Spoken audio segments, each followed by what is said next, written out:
tous, c'est CrazyPhasm. Dans une nouvelle vidéo, je vais vous présenter les deux paludariums qui sont derrière moi et qui contiennent mes nouveaux habitants, c'est-à-dire mes crabes vampires. Allez tout le monde, c'est parti. Alors, on se retrouve maintenant devant mes paludariums. Donc ici, celui-ci est conçu à partir d'un aquarium d'environ 40 cm de long, si je ne dis pas de bêtises. Au niveau de la partie terrestre, j'ai tout simplement mis une boîte de Ferrero Rocher qui représente cette zone-là et qui contient donc la terre, enfin la tourbe de coco et la terre. Dans celui-ci, donc on a trois plantes qui sont présentes. On a celle-ci, celle-ci et la petite qui est là. Ensuite, celle-ci pousse plutôt dans la sphaigne qu'on voit ici, mais je vais pas trop le comprendre dans la boîte de Ferrero parce que ça en dépasse. Au niveau des autres plantes, donc on a ici de la mousse de Java sur une branche qui plonge d'ailleurs dans l'eau, et ici deux anubias, on a une ici et une juste ici là sous la fougère. Donc l'espèce de crabe vampire qui est dans ce terrain, ce sont des Geosesarma Golden Haze. Je connais plus le nom scientifique, je suis désolé, je vous mettrai une photo d'ailleurs dans le coin de la vidéo, genre par là, pour que vous puissiez voir à quoi ils ressemblent. Donc c'est une photo qui est de moi, hein, c'est moi qui ai pris cette photo quand je les ai installés. Là ils sont plutôt cachés parce que je les ai fait bouger pour faire la vidéo, surtout j'ai enlevé les plaques de plexi qui sont ici, qui servent à cacher d'habitude le haut du terrain pour qu'il n'y ait pas trop d'humidité qui s'en aille. Là je l'ai enlevé pour la vidéo, mais normalement il y a quand même un masque. Du coup ouais, je vous montrerai une photo. On voit que le paludarium est quand même plutôt joli, je suis plutôt content de moi, voilà, il est plutôt beau. On me voit dans le reflet, hein, désolé, mais j'ai pas moyen d'enlever les reflets. Voilà, je le trouve plutôt joli, et il est plutôt bien pour eux parce qu'ils ont de la place, donc c'est des tout petits crabes. Et voilà, il est plutôt pratique au niveau de la partie terrestre.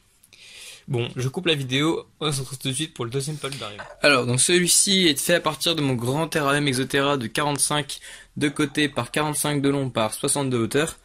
Bon, la hauteur c'est un peu inutile dans celui-là, même s'il y a des plantes qui vont pousser en hauteur à force, parce qu'au final, j'utilise pas du tout cette hauteur, voilà, vu que c'est plutôt au niveau de l'eau, etc.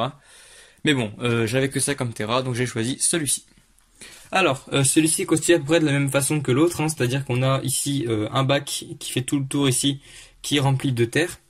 D'ailleurs, je vais pouvoir vous montrer un crabe juste là-bas avant qu'il s'en aille, je pense. Donc, juste au milieu de l'écran, je sais pas si vous le voyez bien. Je vais essayer de faire la mise au point sur lui, voilà.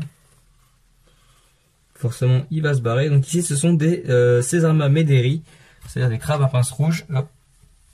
Voilà, ils sont plutôt jolis. Le problème c'est que je les vois pas beaucoup dans le terrain parce que malgré qu'ils soient neufs, attends, il faut pas que je rentre la tête sinon ça résonne. Malgré le fait qu'ils soient neufs, ils sont pas en surnombre, ce qui fait que du coup on les voit très très peu. Et puis voilà, il y a une grande surface donc on les voit pas beaucoup, mais ils sont super beaux. Je les vois pas mal le soir quand ils commencent à sortir. Ils sont superbes. Je vous mettrai aussi une deuxième photo, pareil dans le coin de l'écran, en haut à gauche. Pareil, une photo de moi. Donc au niveau des plantes, on retrouve ici la même plante que ce qu'il y a dans l'autre terra, donc une plante assez simple avec une espèce de poil un peu sous la plante, mais que je trouve plutôt jolie. Ici une sorte d'orchidée que j'ai trouvé en nature mais que j'ai voulu mettre dans mon terrasse, ça faisait vachement joli. Une petite fougère qui donne de l'ombre. Ici un pothos qui donne aussi pas mal d'ombre et qui couvre beaucoup, une grande surface qui donne de l'ombre là-bas. Ensuite on a, c'est tout d'ailleurs, hein, c'est tout.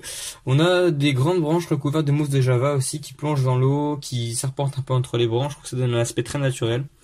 Donc pareil, même principe que la dernière fois, hein, j'ai vraiment mis un bac avec les pierres autour et le sable dessous pour pas que les pierres soient directement en contact avec le verre en dessous. Voilà, donc c'est vraiment une installation plutôt simple. Je vais maintenant vous mettre plusieurs petites vidéos un peu en macro de tout ça. Et ensuite on se retrouvera ensemble pour la fin de la vidéo.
voilà les amis, c'est tout pour cette vidéo, j'espère vraiment qu'elle vous a plu. Si c'est le cas, n'hésitez pas à mettre un énorme pouce bleu.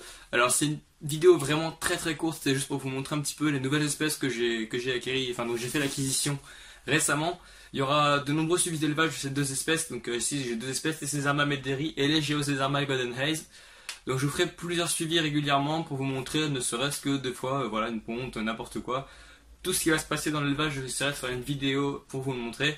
Je vais essayer de reprendre gentiment le rythme des vidéos avant parce que ça a vraiment diminué et ça me plaît pas beaucoup. D'ailleurs on a beaucoup monté le nombre d'abonnés depuis quelques temps, on est maintenant à 525 abonnés, une chose comme ça. Donc c'est vraiment plaisant, merci à vous d'être là, merci à vous surtout pour vos messages qui me disent ah, c'est quand tu reprends les vidéos, etc. Même si moi ça me prouve que je fais pas de vidéos, ça me fait quand même plaisir de voir qu'il y a des gens, il y a une communauté derrière qui attend mes vidéos. Ça me fait vraiment plaisir. Et voilà, donc juste pour justifier le fait que j'ai eu les mains un peu violettes quand je vous montrais les éléments, regardez juste ici, il y a deux lampes UV faites pour les plantes et les animaux, c'est pour ça que tout était un peu violet quand je vous montrais sur les vidéos. Voilà, bref, je m'étends pas plus, n'hésitez pas à vous abonner, à laisser un commentaire, et c'était Crazy Fast Mode, ciao tout le monde.